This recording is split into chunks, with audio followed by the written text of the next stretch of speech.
नमस्कार दोस्तों, स्वागत करता हूं अपने चैनल हॉरर सत्य पर। आज मैं आपको एक ऐसे रियल इंसिडेंट से विचलित करवाने जा रहा हूं जो सौरभ, एक निडर लौंडा जो कहता था भूत प्रेत नहीं होते, बस रेलवे ट्रैक पर जाने के बाद उसने जो देखा कि वो सिर्फ चुपचाप एक ही बात बोलता है, वो अब भी वहां है। जी हाँ, आइए आपको फुल डिटेल्स में बताते हैं कि क्या हुआ था। सन 2019 की बात है। मध्य प्रदेश के एक बखेड़ा गांव में एक रेलवे स्टेशन था। रेलवे स्टेशन तो नहीं, एक रेलवे ट्रैक था जिसे गांव वाले बहुत ज्यादा हॉरर ट्रैक बोलते थे, क्योंकि उस ट्रैक पर अगर अमावस्या की रात अगर कोई भी अकेला वहां पे चला जाता है तो उसे एक सफेद साड़ी में औरत दिखाई देती है, जिसके बाल पूरी तरीके से बिखरे हुए होते हैं। जी हाँ, सौरभ नाम का ये लड़का जो शहर में पढ़ाई किया करता था और गांव आया था ऐसे ही घूमने। ये बहुत ज्यादा निडर लड़का था, इसको डर बिल्कुल नहीं लगता था। इसके दोस्त जितने भी थे इसे बहुत ज्यादा निडरी मानते थे, क्योंकि ये कोई भी जगह हो, कहीं भी हो, ये आराम से चला जाता था और इसे कुछ नहीं होता था, क्योंकि ये हनुमान जी का बहुत बड़ा भक्त था।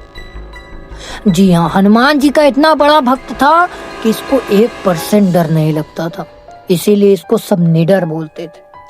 लेकिन उस गांव में जो वो स्टेशन है, मतलब जो रेलवे ट्रैक है, वहां पे गांव वाले सब लोग सच मान चुके हैं। मतलब वो लोग ये मान चुके हैं कि उस ट्रेन में कोई औरत बहुत साल पहले कोई एक्सीडेंट की वजह से उसकी डेथ हो गई थी।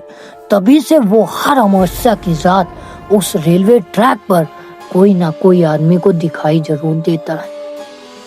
जी हाँ, आइए आपको फुल डिटेल्स में एकदम क्लियरिटी से बताता हूँ क्या हुआ। दरअसल सौरभ ये मुंबई में पढ़ाई किया करता था और गया हुआ था मध्य प्रदेश, थोड़ा सा आउटर एरिया घूमने के लिए अपने दोस्तों के साथ। दरअसल इसको बहुत घूमना पसंद था, बहुत दूर दूर ये घूमता था और पढ़ाई भी करता था। और इसके जो दोस्त थे वो भी बिल्कुल ऐसे ही थे, इसका ही साथ देते और इसके ही साथ रहते और इसके साथ खाते पीते घूमते हर जगह जाते। तो इन्होंने क्या प्लान बनाया कि भाई सुन ना यार, घूमते तो हम लोग हमेशा रहते हैं, मगर सुन आज थोड़ा सा चलना, आप कहीं थोड़ा हॉरर जगह पे चलते हैं, थोड़ा सा गांव टाइप के एरिया में चलते हैं, जहाँ पे मतलब लोग बताते हैं ऐसा ऐसा हुआ है। तू तो भाई बहादुर आदमी ठहरा, तू वहां जाएगा तो तेरा वोट पड़ेगा भाई कि हाँ यार तू तो निडर निकला।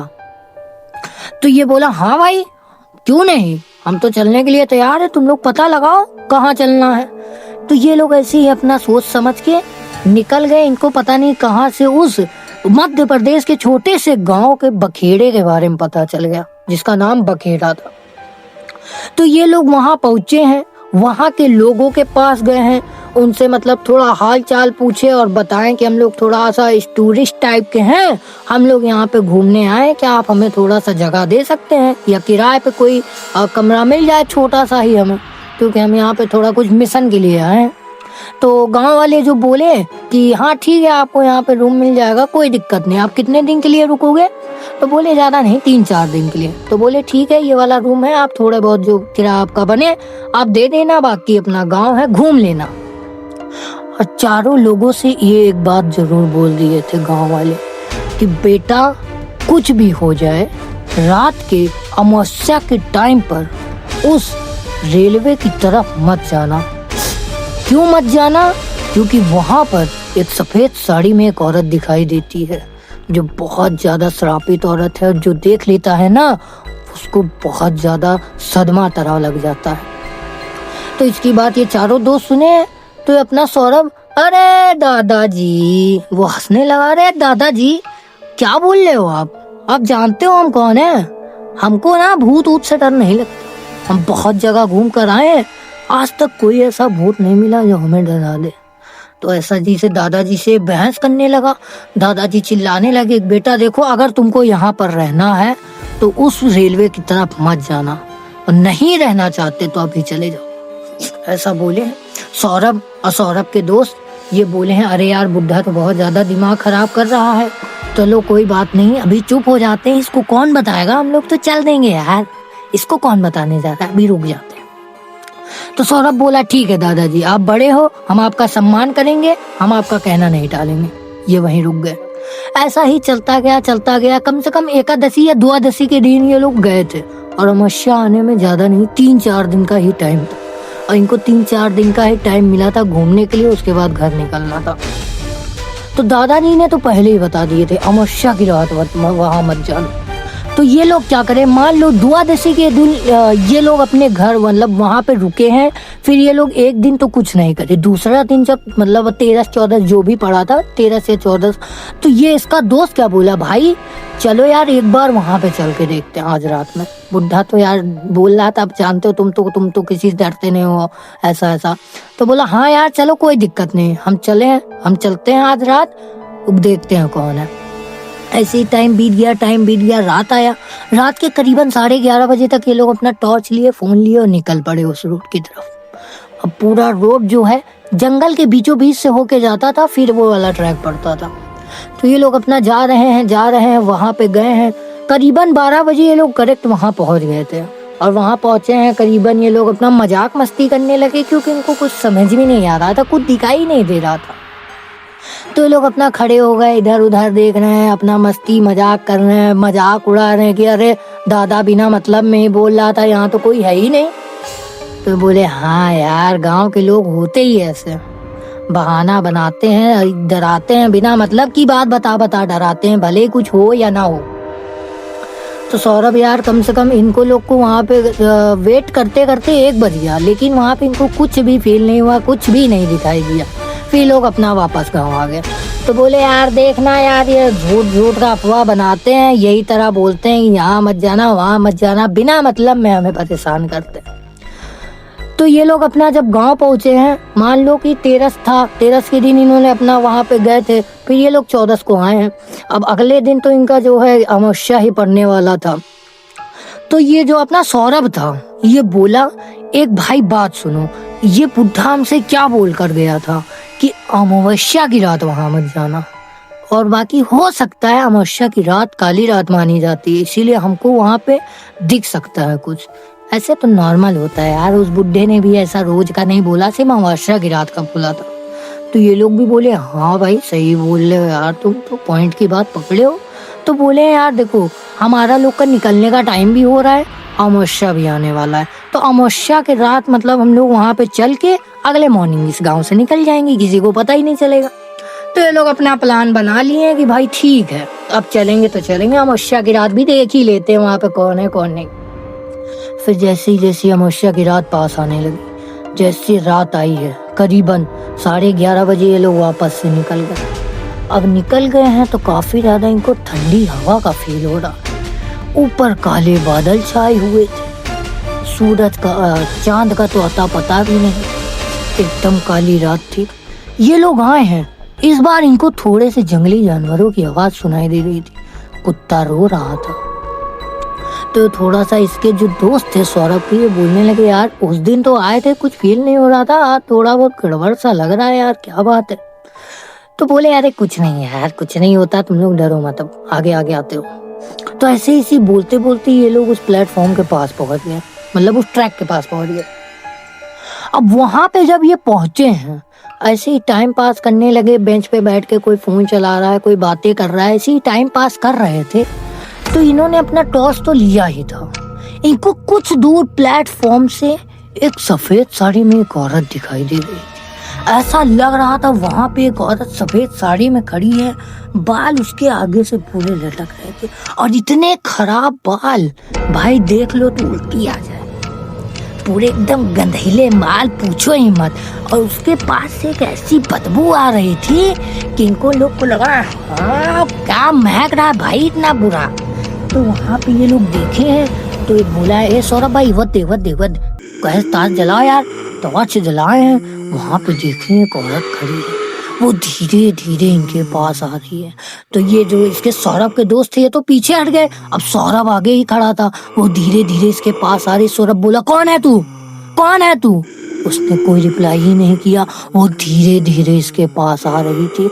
जब मान लो कि 10 या 5 कदम की डिस्टेंस पे पहुंची थी, 10 कदम की डिस्टेंस पे ये पहुंची थी, तो इसने अपना सर ऐसे उठा दिया और ये देखते सौरभ के जितने भी दोस्त थे वो तो डर के पीछे भाग गए भाई गांव की तरफ। मगर जो बच रहा था वो था सौरभ। सौरभ एकदम वहां पे खड़े खड़े स्टक हो गया, वो हिल ही नहीं पा रहा था और उसका चेहरा पूरी तरीके से उसका चेहरा था ही नहीं, सिर्फ और सिर्फ गड्ढे थे, काले काले सिर्फ गड्ढे, कुछ नहीं था, आँख मुंह नाक कान कुछ नहीं, सिर्फ काले काले गड्ढे। ये देखकर सौरभ बहुत ज्यादा डर गया। फिर वो जय हनुमान ज्ञान गुण सागर बोलने लगा, तब भी यार कुछ हुआ नहीं। फिर ये मतलब जो जमा हुआ था, जब ये धचका लगा था तो ये छूट गया। फिर ये सोचा अब मैं भाग जाता हूँ, मेरे दोस्त तो पहले ही भाग गए। ये अपना दुख दबा के भागने लगा। जैसे ही थोड़ा सा स्टेशन के बाहर निकला, एक पीछे से आवाज गूंजी, क्यों आए थे तुम? अब क्या हुआ, क्यों भाग रहे हो? ऐसी आवाज बहुत तेज गूंजी कि इसके जो सौरभ ने सुना, इसके दोस्त आगे थे उन्होंने भी सुना। भाई ये लोग जब सुबह वहां भागते भागते वहां पे पहुंचे हैं गांव में, और दिन के टाइम जब सुबह हुई तो सौरभ सिर्फ बैठा हुआ था। और जब गांव वाले इसे देखने आए तो सौरभ की हालत बहुत ज्यादा खराब थी और वो सिर्फ चुपचाप बैठा था और सिर्फ एक ही बात बोल रहा था, वो अभी भी वहां है, वो अभी भी वहां है। गांव वाले देखकर समझ गए ये लड़के ने मेरी बात नहीं मानी और ये देखो झेलने लगा। अब ले जाओ इसको जहाँ ले जाना है, हमारे गांव से अब जाओ तुम लोग, ऐसा बोल के इनको भगा दिया गया। फिर जब ये लोग अपने घर पहुंचे हैं तो इन्होंने किसी साधु बाबा से पूजा पाठ करवा के किसी तरह से सौरभ को ठीक किया और बताया सौरभ भाई कि यार हम तो यार ऐसे ऐसे बहुत घूमे मगर आज तक ऐसा नहीं हुआ। तो बाबा जी भी जो इनसे पूजा पाठ कराए थे, बाबा जी भी बोले बेटा तुम हर जगह जा रहे हो ठीक है, बट तुम शक्तियों को नहीं वो कर सकते ना, हर शक्ति का अलग अलग शक्ति होता है। अब तुम्हारे अंदर जो भगवान है उनकी शक्ति है, ऐसी बात नहीं है, बट कभी कदार बड़ी शक्तियां भी आ जाती है जिसको तुम बच के आ गए, तुम्हारे लिए इतना ही काफी है और तुम्हारे लिए यही सही रहेगा। जब बेटा वैसी जगह मत जाना, कभी भी मत जाना, भूल के भी मत जाना। तो बोले हाँ बाबा जी हमसे जो गलती हो गई अब हम नहीं जाएंगे, अब कभी नहीं जाएंगे ऐसी जगह पे, या कभी वहाँ पे उंगली नहीं करेंगे जहाँ ऐसी बातें बताई गई हों, हम तो एक सबक मिल गया। तो उन्होंने ऐसा कहा।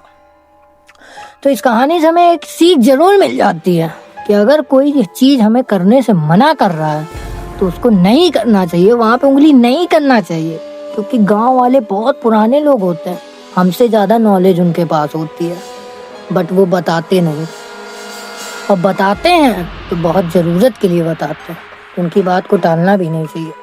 तो ये स्टोरी यहीं तक थी और ये कहानी जो मैंने आपको सुनाई है ये हमें सौरभ के भाई ने लिख कर भेजा, जिसका नाम था राहुल। उन्होंने इंस्टाग्राम पर लिख कर भेजा और कहा कि भाई अपने यूट्यूब पर बताओ कि ऐसा भी हमारे भाई के साथ हुआ था, आज के डेट में भी ठीक है।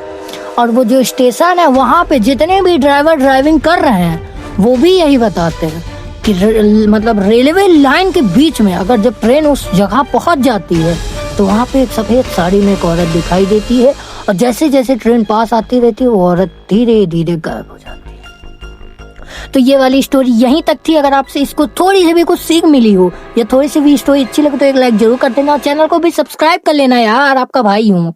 और मैं इंस्टाग्राम की लिंक आपको डिस्क्रिप्शन पे मिल जाएगी। अगर आपके पास कोई भी ऐसी रियल दुर्घटना या स्टोरी या कुछ भी है तो मैं इंस्टाग्राम पे लिख भेजना ताकि अगला नंबर आपका हो। मैं मिलता हूँ किसी और वीडियो में, तब तक के लिए गुड बाय।